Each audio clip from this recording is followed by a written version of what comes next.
You're watching Bears Now by Chat Sports. I'm Harrison Graham, and today's show is sponsored by True Classic. You gotta love True Classic, their tees, their polos, their jeans, all kinds of stuff to add to your wardrobe. And guess what? You can add or get 25% off with code CHAT at trueclassic.com/chat. Today's show, we're going to take a look at some free agent targets post-June 1st edition. A few of the players we're going to look at have not been released as of yet and may not get released, but guys that could get cut based on the money that could save those specific teams on their cap, considering it's after June 1st. And that's kind of what this graphic explains here. Is several players around the NFL could get cut after June 1st with a less of a dead cap penalty on team salary caps for this year.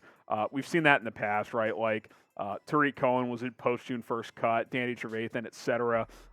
It lowers the cap hit for that season for when they get cut, and a few of those will emerge, and maybe the Bears will be interested in signing some of those players. We'll also take a look at some other free agents that remain available. Before we do that, though, name a player that you want the Bears to sign. It can still be Yannick Ngakoue. It can be anybody. Let us know in the comments section down below a player that you think the Bears should sign. Okay, let's jump in here and do some free agent targets. First up, Chase Rollier. We talked about him on our Bears Rumors Roundup on Tuesday. He was released on May 5th by the Washington Commanders and still remains unsigned. He has experience in this scheme, wide zone running scheme. He's done it in the past with Washington, and so that would translate if the Bears wanted to bring him over. Now, he's had some injury concerns in his career, and especially these last 2 years. You look at 2022, only played in 2 games. 2021 played in just 8, so that's playing in 10 of 34 possible games. It's obviously not a standard you want if you are Chicago, but you look at his last fully healthy season, he performed really well. I mean, he graded out nicely on PFF in 2020, 77 overall, excellent pass blocking score, well above average as a run blocker, only had 5 penalties, just gave up 1 sack, and that would be a big improvement from Sam Mustipher. Now, I think the Bears are hopeful that Cody Whitehair and or Lucas Patrick will be an upgrade as well, and I do think that's the case. I think Whitehair and Patrick are better than Sam Mustipher, but Whitehair hasn't played center in several years. Lucas Patrick only played 2 series at center last year, so what if the Bears get into training camp and they're like, I don't know if I feel great about this? Well, maybe Chase Rollier is a guy they would show some interest in, so keep an eye on that name moving forward. Should the Bears upgrade at the center position, type U for upgrade or D for decline? You think you're good with Whitehair and Patrick? Let me know in the comments, U for upgrade, D for decline. What should the Bears do at the center spot?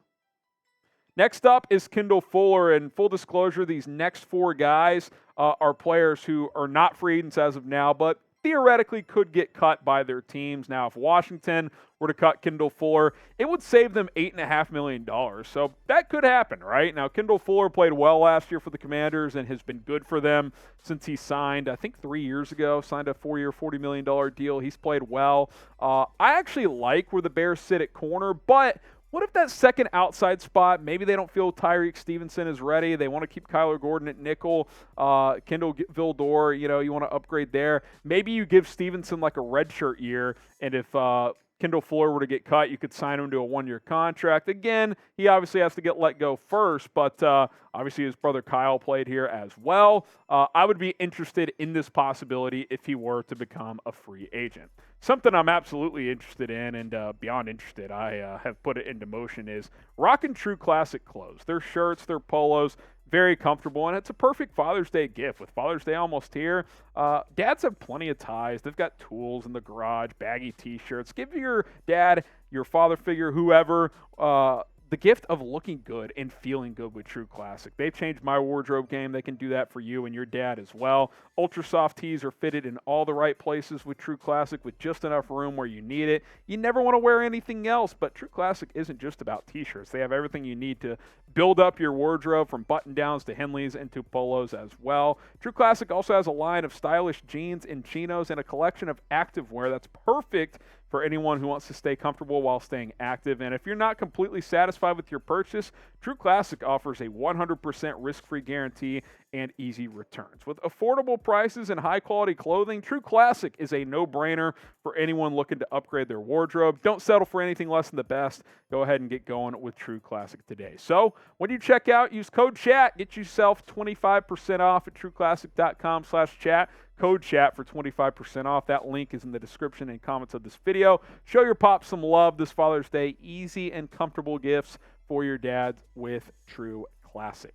Okay, let's go to our next player here. Uchenna Nwosu, the edge out of Seattle. And Nwosu is an interesting player. Now, the Seahawks run a 3-4. At least they did last year with Sean Desai, who's now in Philadelphia. Desai was helping run that defense, of course. And if the Seahawks cut him, it would save them almost $8.3 million. Now, Nwosu's a good player, so they may not do this. But if they want to trim some cap and maybe opt to go sign like a Leonard Floyd or something like that for cheaper, then maybe Nwosu could be a guy that hits the road. Now, I would be a little surprised by this one since he did have 9.5 sacks and 26 quarterback hits last year. But these surprise cuts happen every year. You just never know where teams are sitting with their salary cap and their roster construction. So I wouldn't be completely surprised if a player like Nwosu hit the open market. I would absolutely be interested. Now, what is the Bears' biggest positional need in your eyes?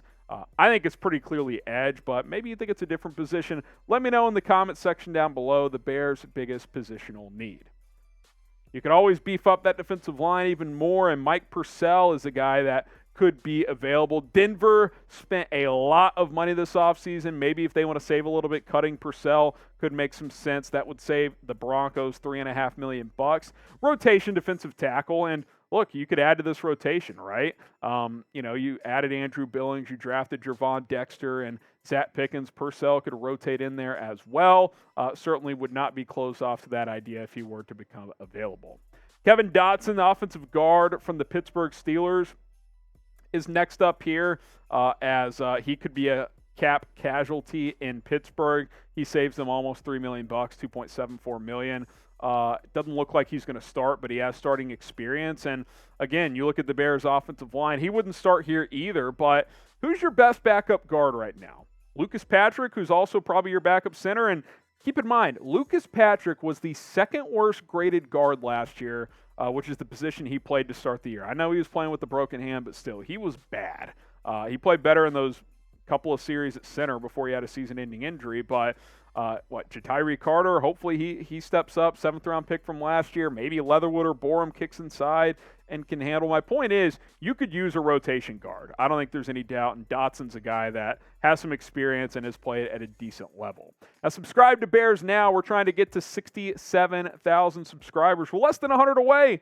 Can you help us get there? Hit that sub button. Would love to get there by the end of the week. It's youtube.com/BearsNow. Go ahead and subscribe to the channel today.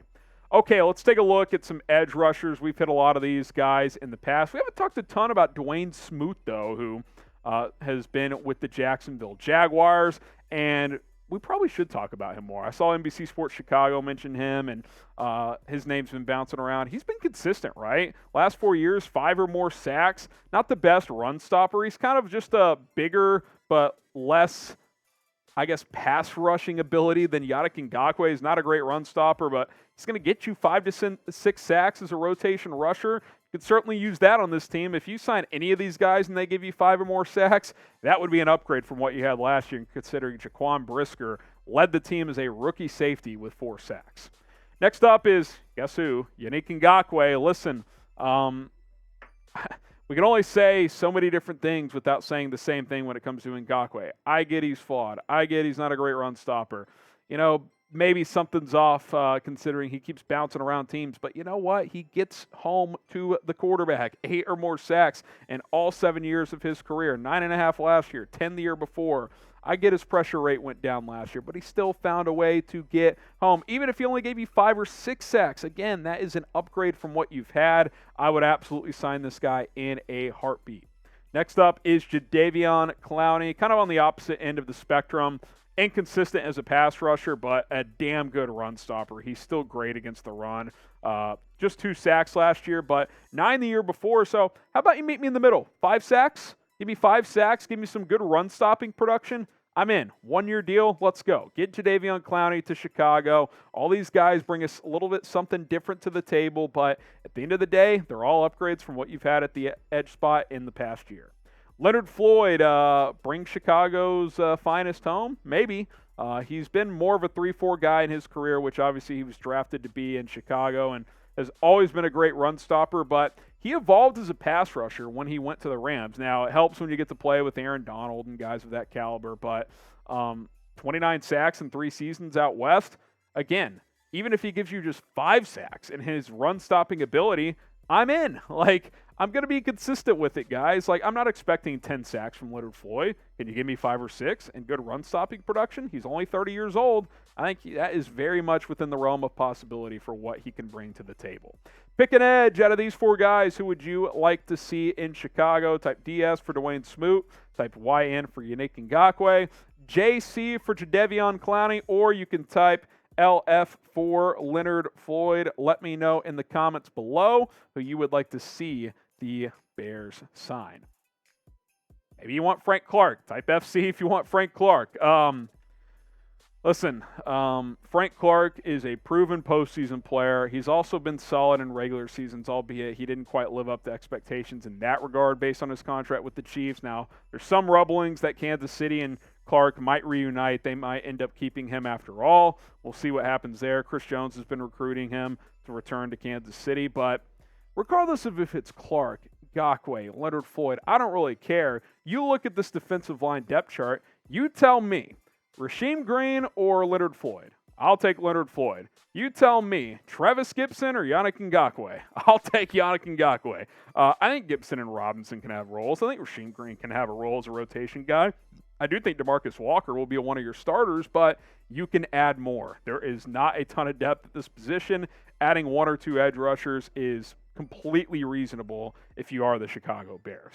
All right, 10 other free agents just to keep an eye on, so 20 in total, 5 new guys, potential post-June 1 guys, 5 edge rushers, and then 10 more players here. Cameron Brate, we talked about him on Monday's video. I would be interested in him as a 3rd tight end. Marcus Peters, if you want another veteran corner. Robert Quinn, another edge rusher, if you want to bring him back. Matt Ioannidis has edge, defensive tackle flexibility. George Fant, if you want to swing tackle, he's out there. Akeem Hicks, you want to bring another former Bear back. He still remains available. Ben Jones, another center option. How about DeAndre Houston Carson? Bears haven't re-signed him, but he's been your special teams ace for years. He's still out there. I know you guys asked me about Robbie Gould. If you want to cut Cairo Santos and sign Robbie Gould, that's still an option. Shelby Harris, another defensive tackle as well. The point being, there are still good players out there. The Bears have the cap space to add a couple of these guys. I'm not saying it has to happen right now. The Bears have shown they could sign guys in July or even August before the season starts, but I do think some movement could start to happen with June 1st upon us. Subscribe to the channel. Appreciate all the love and support. If you miss any of our coverage, well, that's on you. Subscribe, turn on the notification bell. That way you never miss a video.